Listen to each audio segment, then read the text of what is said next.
ఎప్పుడైతే మనం కోపంతో విర్రవీగుతామో, లేక అరుపులు కేకలు ఉన్నప్పుడు పరిశుద్ధాత్మ సన్నిధి, దేవుని సన్నిధిని కోల్పోతాం. పరిశుద్ధ గ్రంథంలో ఎఫెసీ పత్రిక 4:31 చూస్తే, మీరు పరిశుద్ధాత్మను దుఃఖపరచకుడి, don't grieve the Holy Spirit. పరిశుద్ధాత్మను అంటే ఒక వ్యక్తి, తండ్రి, కుమార, పరిశుద్ధాత్ముడు, ముగ్గురు వ్యక్తులు, త్రిత్వం అన్నమాట. All three are one, 3 in 1. అయితే ఈ పరిశుద్ధాత్ముడు దుఃఖపడతాడంట. దైవ సన్నిధి అక్కడి నుండి వెళ్ళిపోతుంది.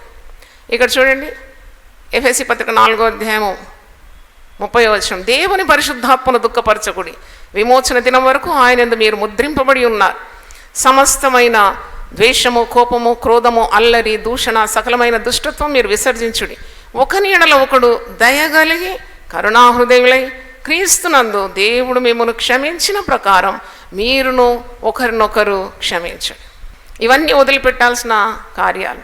కాబట్టి పరిశుద్ధాత్మను ఎప్పుడు కూడా మనం దుఃఖపరచకుండా మనం ఆత్మపూర్ణమైనప్పుడు విజయాన్ని మనం సాధించగలుగుతాం.